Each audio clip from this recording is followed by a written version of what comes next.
Ethics with S. Ansari remains the best ever choice. Do you know that ethics paper is the only paper in general studies that pays more with less efforts? One can easily secure 130 to 140 marks. Lukman IAS is a well-established name since 2014 for ethics paper. We offer 3 types of courses: Ethics Foundation course, Ethics Case Studies, and Ethics Test Series.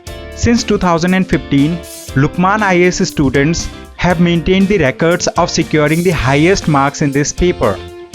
So, why to wait? Contact us today for more information. हाय मेरा नाम लक्ष्य आनंद है और मैंने इस साल UPSC civil services exam में 101 rank हासिल की है। मैं अपनी प्रीलिम्स, मेंस और पर्सनालिटी टेस्ट की स्ट्रेटजी इस वीडियो में आपके साथ शेयर करूंगा। तो मैं प्रीलिम्स से शुरुआत करूंगा, जो फर्स्ट स्टेज होती है इस एग्ज़ाम की। मेरा मानना है ज़ाती रूप से कि प्रीलिम्स सबसे हार्ड स्टेज भी होती है, क्योंकि लगभग 10 से 12 लाख लोग प्रीलिम्स लिखते हैं और यूपीएससी सिर्फ 8 से 10 हज़ार लोगों को उसमें से सिलेक्ट करती है। तो बहुत सारे ऐसे लोग जो काफ़ी अच्छा मेंस लिख सकते हैं वो प्रीलिम्स में रह जाते हैं। इसलिए प्रीलिम्स मैंने हमेशा मेंस से ऊपर रखा था। मैंने सिर्फ और सिर्फ प्रीलिम्स से पहले प्रीलिम्स की ही तैयारी की थी, मेंस मैंने छुआ भी नहीं था। तो मैं प्रीलिम्स की तैयारी के लिए अपने नोट्स पढ़ता था, लेकिन सबसे पहले मैंने शुरुआत की थी एनसीईआरटीज़ के साथ। अलग अलग सब्जेक्ट्स की मैंने एनसीईआरटीज़ उठाई। मैं सब्जेक्ट वाइज आपको बताता हूँ कि कौन सी एनसीईआरटीज़ मैंने पढ़ी और कौन सी पढ़नी ज़रूरी भी है, क्योंकि बहुत सारी एनसीईआरटीज़ हैं। एक सवाल ये आता है कि कौन सी एनसीईआरटी पढ़नी चाहिए, कौन सी नहीं। हिस्ट्री के लिए मैंने 6, 7, 8 इन तीनों क्लासेस की एनसीईआरटी और 11th और 12th की ओल्ड एनसीईआरटी, जो आर.एस. शर्मा, बिपिन चंद्रा और सतीश चंद्रा हैं, ये 3 किताबें, और ये 6, 7, 8 की 3 किताबें ये पढ़ी थी। पॉलिटी के लिए मैंने इंडियन कॉन्स्टिट्यूशन एट वर्क, ये वाली एनसीईआरटी, और पॉलिटिकल थ्योरी के सेलेक्टिव पोर्शन जो इंटरनेशनल रिलेशन से रिलेटेड थे वो पढ़ा था। ज्योग्राफी के लिए मैंने 6th से लेकर 10th क्लास तक की एनसीईआरटी सारी पढ़ी थी, और आई थिंक ज्योग्राफी को बेस्ट वे में करने का तरीका एनसीईआरटी करना ही है। आप अगर ज्योग्राफी एनसीईआरटी के क्वेश्चंस भी देखेंगे जो एक्सरसाइज में हैं, वो कई हद तक यूपीएससी के एक्चुअल क्वेश्चन से सिमिलर हैं, मेल खाते हैं। तो ज्योग्राफी के लिए एनसीईआरटी बहुत ज़रूरी है। मैंने सिर्फ ज्योग्राफी के लिए एनसीईआरटी की थी और कुछ नहीं किया था, and still I have manage to score 110 in GS paper 1। इसके अलावा मैंने इकोनॉमिक्स के लिए 11th क्लास की मैक्रो इकोनॉमिक और 12th क्लास की इंडियन इकोनॉमिक डेवलपमेंट पढ़ी थी, और ज्योग्राफी, और इसके अलावा मैंने साइंस के लिए 10th क्लास की एक छोटी सी एनसीईआरटी पढ़ी थी और 11th क्लास की बायोलॉजी की बुक पढ़ी थी बस, और वो भी पूरी नहीं पढ़ी थी, सेलेक्टिवली बस बायोटेक्नोलॉजी का पोर्शन उसमें से पढ़ा था। तो मेरी एनसीईआरटीज़ की लिस्ट तो ये थी जो मैंने पढ़ी थी, और मैंने शुरुआत भी एनसीईआरटी से की थी। मैं यही सजेस्ट करूँगा कि अगर कोई एस्पिरेंट स्क्रैच से शुरुआत कर रहा है तो सबसे पहले उसे एनसीईआरटी ही करनी चाहिए। एनसीईआरटी करने के 2 फ़ायदे हैं। एक, आपको सब्जेक्ट का टच मिलेगा कि सब्जेक्ट है किस बारे में और कितना वाइड और कितना वास्ट सब्जेक्ट है। दूसरा, आपको एक आदत लग जाएगी पढ़ने की रेगुलरली। तो आप एनसीईआरटी से शुरू कीजिए। इसके अलावा प्रीलिम्स का जो सबसे इम्पोर्टेंट टॉपिक रहता है वो है करंट अफेयर्स। तो मैं करंट अफेयर्स के लिए नोट्स बनाता था रोज़। मैंने हमेशा एक ही न्यूज़पेपर फॉलो किया है, हिंदू।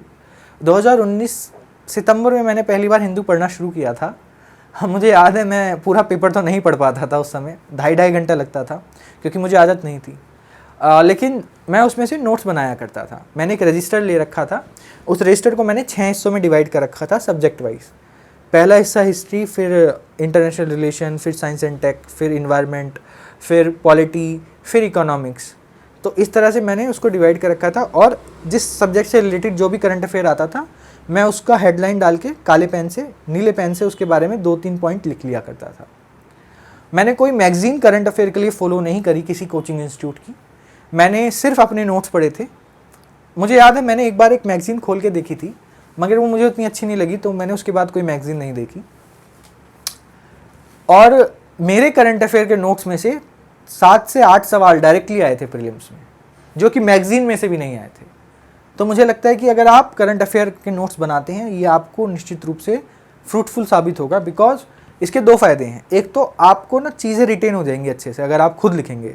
दूसरा, आप उन्हीं करंट अफेयर को बार बार पढ़ेंगे तो आपके वो, अगर प्रीलिम क्लियर होता है तो मेंस में भी काम आ सकते हैं एग्जाम्पल लिखने के लिए। तो ये करंट अफेयर के लिए मेरी स्ट्रेटजी थी, प्रीलिम्स और मेंस दोनों के लिए।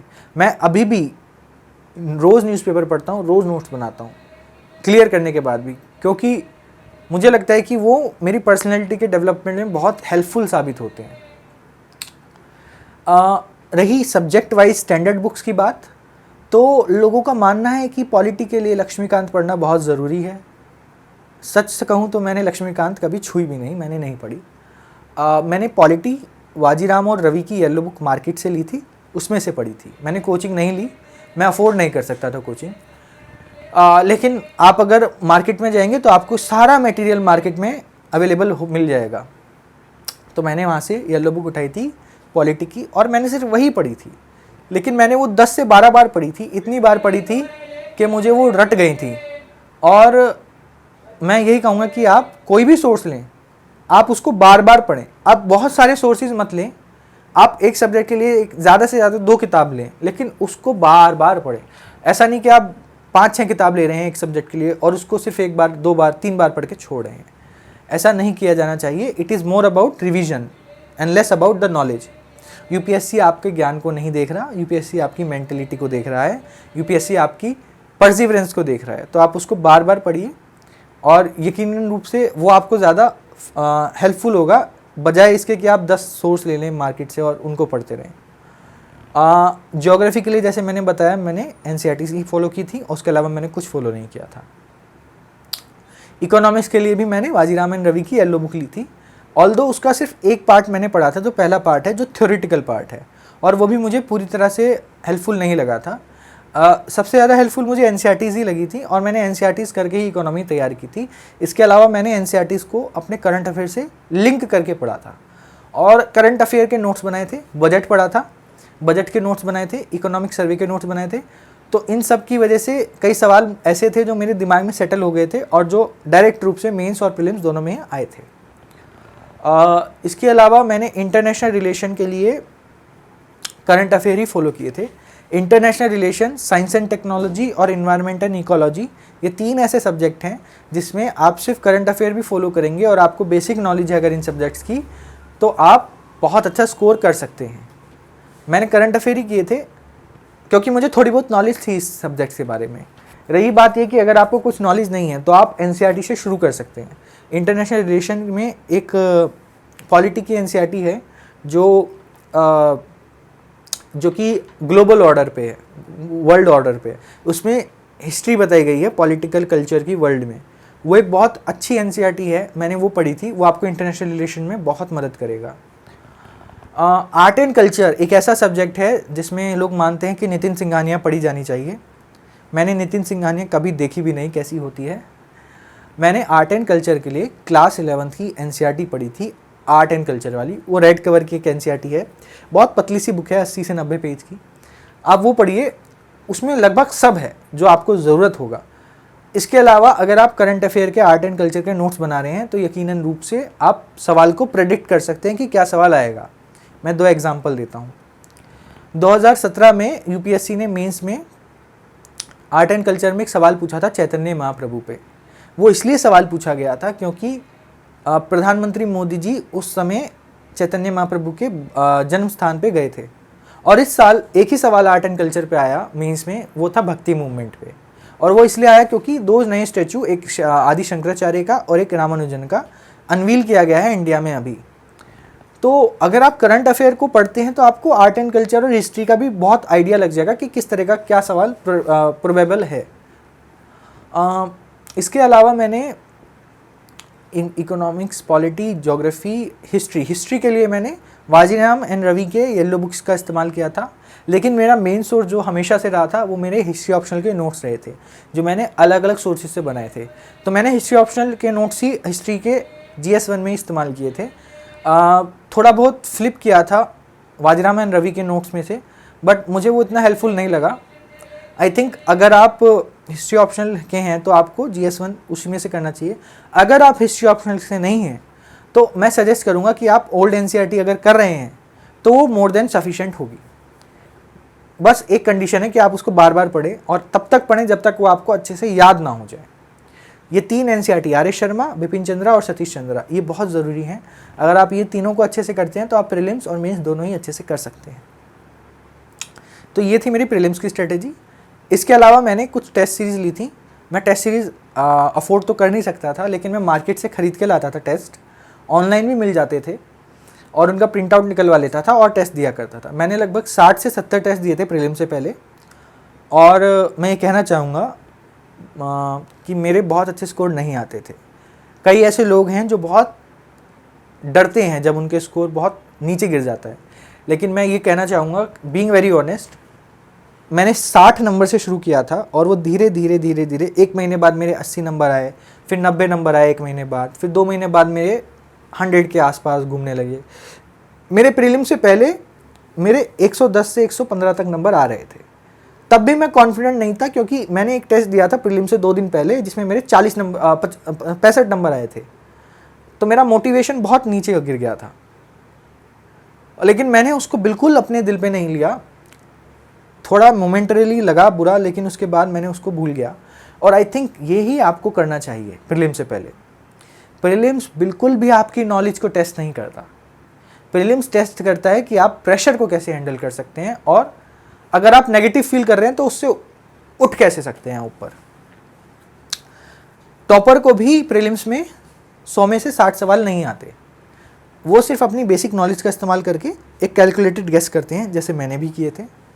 तो आपसे भी मैं यही कहूँगा कि आप पॉजिटिव रहें, डिमोटिवेट ना हो, अपने आप को कॉन्फिडेंस दें कि नहीं, आपका हो जाएगा, जो जैसा आप सोचेंगे वैसा ही होगा। तो prelims is more about mentality. तो ये मेरी प्रीलिम्स की स्ट्रेटेजी थी। मैं बात करूँगा अब अपनी मेंस की स्ट्रेटेजी के बारे में। तो मेंस के लिए मुझे पूरा यकीन था कि मेरा प्रीलिम्स निकल जाएगा। जिस दिन प्रीलिम्स था तो अगले ही दिन से मैं मेंस की तैयारी में लग गया था, एक दिन का ब्रेक लेके। मेंस के लिए मेरा पहला गोल था कि मेरे को सारे सवाल अटैम्प्ट करने, एक पेज मुझे भर के आना है सारे पेपर्स में। 9 पेपर हैं तो सभी में मुझे एक पेज भर के आना है। मेरी हैंड राइटिंग बहुत स्लो थी, मैं पेपर पूरा नहीं कर पाता था जब मैंने शुरू किया था प्रीलिम्स के बाद। मुझे याद है मैं सिर्फ 10 से 15 सवाल ही एट मैक्स कर पाता था 3 घंटे में। तो मुझे लगता था कि मैं एक्चुअल पेपर में कर ही नहीं सकता पूरे, क्योंकि बहुत लोगों को ये लगता है, इसलिए मैं ये बता रहा हूँ। ऐसा बिल्कुल भी नहीं है कि अगर आप बहुत स्लो लिख रहे हैं तो आप फास्ट नहीं लिख सकते। आप बैठिए, आप रोज़ 3 घंटे आंसर लिखिए, और आई कैन गारंटी यू, अगर आप 3 घंटे रोज़ आंसर लिखते हैं 2 से ढाई महीने, मैंने लिखे, मेरी हैंड राइटिंग सुधर गई, स्पीड सुधर गई, I was able to complete all the paper on time in the actual paper. मैंने एक पेज भरा है, वो भी जब सर्दियों का मौसम था, जब हाथ जम जाते हैं उस समय। तो मुझे लगता है अगर मैं कर सकता हूँ तो कोई भी कर सकता है। मेंस के लिए सबसे ज़्यादा ज़रूरी अगर मैं कुछ एडवाइस दूंगा तो वो एक ही है कि आप आंसर राइटिंग कीजिए, जितनी हो सके उतनी आंसर राइटिंग कीजिए। No amount of answer writing for mains is enough. आपसे 3 घंटे बैठा जाता है रोज़ तो 3 घंटे बैठिए, 4 बैठा जाता है 4 बैठिए। मैं मेंस के लिए अपने दिन को 3 से 4 हिस्सों में डिवाइड करता था। पहले सुबह उठ के मैं 6 बजे उठ के अखबार पढ़ता था, 7-8 बजे तक फ्रेश होता था, और फिर 8-9 बजे से लेकर 12 बजे तक मैं सिर्फ अपना हिस्ट्री ऑप्शनल की तैयारी करता था। मतलब ऑप्शनल पढ़ता था 12 बजे तक, और ऑप्शनल को याद करता था और उसके नोट्स भी बनाता था साथ ही साथ। इसके बाद मैं 12 से 12:30 का थोड़ा ब्रेक लेता था, फिर 12:30 से 3 बजे तक मैं एक जीएस का टॉप सब्जेक्ट उठाता था। कभी मैं पॉलिटी उठाता था, कभी मैं ज्योग्राफी उठाता था, कभी इन्वायरमेंट, इको, साइंस, कुछ भी उठा लिया करता था, और मैं उसको पढ़ा करता था। इसके बाद मैं आधे घंटे का फिर ब्रेक लेता था, और फिर 4 बजे से 6:30 बजे तक मैं एथिक्स पढ़ा करता था, GS4। एथिक्स के लिए मैं स्ट्रेटेजी अपनी अलग से बताऊँगा। इसके बाद एथिक्स के बाद मैं शाम को मैप पढ़ता था हिस्ट्री ऑप्शनल के लिए। 1 घंटा में मैप पढ़ता था, याद करता था, मैप बनाया करता था, उनको बार बार याद करता था, रिवाइज करता था। जब तक मुझे वो दिमाग में सेटल नहीं हो गए, रट नहीं गए, तब तक मैंने उनको याद किया। फिर मैं शाम को एक टेस्ट लिखा करता था रोज़, 2 से 3 घंटे का टाइम मैं हमेशा रखता था कि मेरे को एक आंसर राइटिंग तो करनी है दिन में रोज़। तो मैं शाम को एक टेस्ट रोज़ लिखा करता था। ये मेरी दिनचर्या हुआ करती थी 90 दिन तक रोज़, जब से प्रीलिम्स ख़त्म हुआ और मेन शुरू हुआ उसके बीच। एथिक्स के लिए मैंने लेक्सिकॉन खरीदी तो थी, लेकिन 2 पेज पढ़ने के बाद मुझे नींद आने लगी थी, तो मैंने वो रख दी थी। उसके बाद मैंने एथिक्स के लिए जो इम्पोर्टेंट कीवर्ड्स होते हैं, जैसे empathy, honesty, compassion, integrity, private and personal life and everything, in keywords के नोट्स बनाए, डेफिनेशन। तो ये कुछ मेरे 7-8 पेज के नोट्स बन गए डेफिनेशन, और उनको मैंने इंटरनेट से लिया डेफिनेशन। इंटरनेट पे कई गलत डेफिनेशंस भी हैं, तो मैं सजेस्ट करूँगा कि आप किसी स्टैंडर्ड बुक से वो डेफिनेशन लें। जैसे मैंने वो डेफिनेशन ली थी वाजीराम एंड रवि की येलो बुक से, जो मैंने मार्केट से ही खरीदी थी। काफ़ी पतली येलो बुक है, आई थिंक 100-150 पेज की, आप वो ले सकते हैं। उसमें से मैंने डेफिनेशन उठाई, उनके नोट्स बनाए। दूसरा नोट्स मैंने एथिक्स के लिए बनाया कोट्स का, जो फेमस थिंकर्स हैं या जो भी इम्पोर्टेंट कोट्स थे करंट अफेयर में, मैंने वो कोट्स उठाए और मैंने उनके नोट्स बनाए। ये 7 से 8 पेज के नोट्स थे। और तीसरा जो नोट्स बनाया वो मैंने केस स्टडीज़ का बनाया, जिसमें मैंने अपनी लाइफ के एक्सपीरियंस के नोट्स बनाए, और साथ ही साथ जो मेरे आसपास के एक्सपीरियंसेस हैं, जैसे कोई IAS ऑफिसर कुछ अच्छा काम कर रहा है, कोई IPS ऑफिसर कुछ अच्छा काम कर रहा है, या कोई person with disability over achieve कर रहा है अपनी फील्ड में, तो इन एग्जांपल्स के केस स्टडीज़ के मैंने नोट्स बनाए। और इन नोट्स को, जो एग्जांपल्स थे, इनको मैंने अपने एक्चुअल आंसर्स में पुट किया। हर आंसर में मेरे 3 से 4 एग्जांपल हुआ करते थे एथिक्स में। एथिक्स 2 हिस्सों में डिवाइडेड है, आधा पेपर आपका थ्योरी का होगा और आधा केस स्टडी का होगा। केस स्टडी के लिए मैंने आंसर राइटिंग की थी, सिर्फ आंसर राइटिंग की थी। मैंने 5 से 6 टेस्ट लिखे थे सिर्फ टोटल एथिक्स के, और मेरी प्रायोरिटी ये होती थी कि मैं पहले एथिक्स के सवाल अटैम्प्ट करूं, क्योंकि वो लंबे सवाल होते हैं और वो 20 नंबर का एक सवाल होता है, तो अगर वो छूट जाता है तो सीधा सीधा 20 नंबर चला जाता है। तो मैं एथिक्स का पहले अटैम्प्ट करता था, फिर मैं थ्योरी का सवाल अटैम्प्ट करता था, और यही स्ट्रेटेजी मैंने अपने एक्चुअल एग्जाम में भी फॉलो की थी। तो ये थी मेरी एथिक्स की स्ट्रेटेजी। मैंने सिर्फ इतना ही रिसोर्सेज इस्तेमाल किया, इसके अलावा मैंने एथिक्स में कुछ नहीं किया। Ethics is the easiest paper two prepare.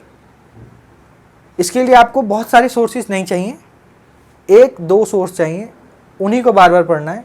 सबसे कम सिलेबस है एथिक्स का, सबसे आसान है पढ़ना, काफ़ी ऐसी डेफिनेशन है जो आप एक बार पढ़ेंगे तो आपको याद हो जाएंगी, और वही एक्चुअल पेपर में आती हैं। प्रेडिक्टेबल भी है पेपर और रिपीटेटिव भी है पेपर। हमें याद है कि हमारे मेंस के एक्चुअल पेपर में क्वेश्चन नंबर 1 और क्वेश्चन नंबर 2 सेम ही थे, लगभग सिमिलर थे, सेम चीज़ पूछी गई थी, लेकिन अलग अलग लैंग्वेजेस में। ये मेरी एथिक्स के लेकर स्ट्रेटजी थी। Science and technology, internal security, environment and ecology और डिजास्टर मैनेजमेंट, ये 4 ऐसे सब्जेक्ट हैं जो मैंने सिर्फ और सिर्फ करंट अफेयर में से किए थे।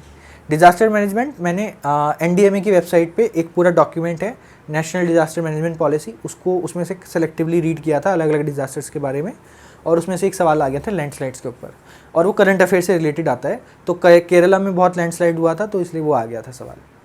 साइंस एंड टेक्नोलॉजी का सवाल हमेशा और हमेशा करंट अफेयर से आते हैं। 3 सवाल आए थे इस बार, तीनों करंट अफेयर से थे। पहला सवाल था बायोटेक्नोलॉजी के यूजेस पे, क्योंकि रिसेंटली बायोटेक्नोलॉजी में एक नोबेल प्राइज़ मिला है एमैनुअल चारपेंटर को। एक सवाल था ब्लू LED पे, जो कि 2017 में एक नोबेल प्राइज़ मिला था, उसके ऊपर था। और एक और सवाल मुझे याद नहीं आ रहा, लेकिन वो भी निश्चित रूप से करंट अफेयर के ऊपर था। तो साइंस एंड टेक्नोलॉजी में मैं यही कहूँगा कि आप करंट अफेयर को अच्छे से कीजिए, आपका वो हो जाएगा। इंटरनेशनल रिलेशन भी करंट अफेयर से ही आता है। इंटरनेशनल रिलेशन में जो जियोपॉलिटिक्स हैं, जो कंटेम्प्रेरी वर्ल्ड में चल रहा है, उसी से रिलेटेड आपका एक्चुअल सवाल आता है। जैसे हमारे सवाल आए थे ऑकुस को लेके। ऑकुस एक ऐसा प्लेटफॉर्म है जो अभी हाल ही में लास्ट ईयर 6 महीने पहले ही COP26 में अनाउंस हुआ था। एक सवाल था SCO, शंघाई कोऑपरेशन ऑर्गेनाइजेशन को लेके, जिसकी रिसेंट मीट हुई थी, जिसमें इंडिया होस्ट करेगा 20 साल। और इसके अलावा एक सवाल था अफ्रीका के ऊपर, because Africa is a growing next pole of growth, इसलिए वो सवाल आया था। तो इंटरनेशनल रिलेशन में भी अगर आप करंट अफेयर फॉलो कर रहे हैं, आपको किसी और सोर्स को रेफर नहीं करना, सिर्फ करंट अफेयर आप कर रहे हैं, तो मुझे लगता है that is more than sufficient for you. आपको डायनेमिक्स पता चल जाएंगी सब्जेक्ट की, आपको बेसिक ऑलरेडी आता होगा अगर आप NCERT पढ़ लेंगे इंटरनेशनल रिलेशन की, और अगर आप हिस्ट्री पढ़ेंगे, वर्ल्ड हिस्ट्री, तो मुझे लगता है ये हो सकता है। Ethics with S. Ansari remains the best ever choice. Do you know that ethics paper is the only paper in general studies that pays more with less efforts. One can easily secure 130 to 140 marks. Lukman IAS is a well-established name since 2014 for ethics paper. We offer 3 types of courses: Ethics Foundation course, Ethics Case Studies, and Ethics Test Series. Since 2015, Lukman IAS students have maintained the records of securing the highest marks in this paper. So, why to wait? Contact us today for more information. इसके अलावा paper 1 में बहुत हद तक मेरी history optional ने मुझे बहुत मदद करी, इसलिए मेरा 110 स्कोर भी रहा। और इसके अलावा ज्योग्राफी मैंने एनसीईआरटी ही पढ़ी थी, जिसमें से कई सवाल आए थे। 2-3 सवाल जो ज्योग्राफी एनसीईआरटी में से नहीं आए थे वो करंट अफेयर में से आए थे, जैसे वॉल्केनोस कौन कौन से इरप्ट हुए हैं 2021 में, ये करंट अफेयर का सवाल था।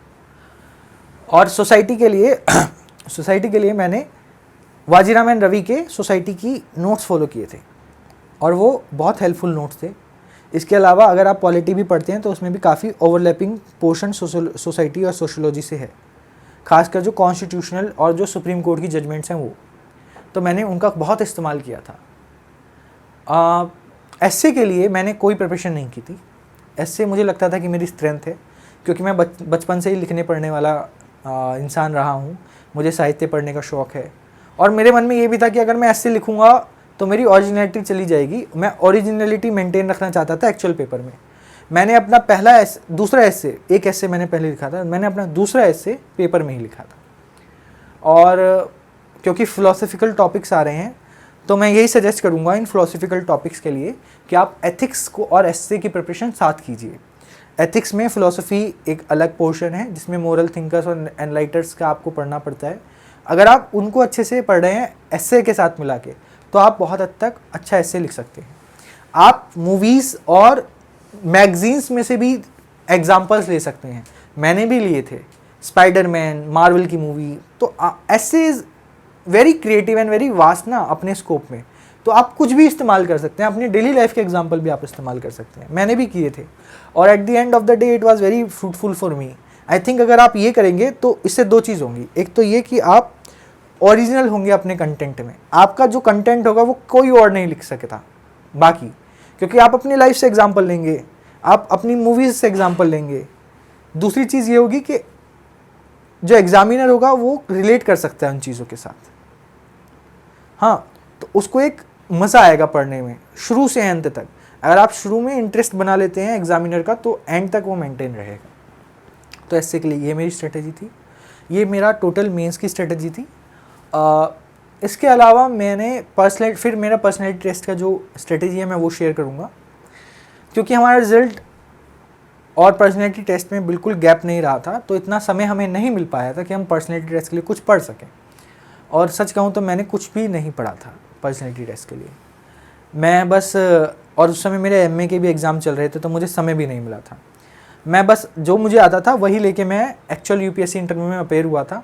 मैंने 2-4 जगह मॉक्स दिए थे, उन मॉक्स ने मुझे बहुत मदद भी की।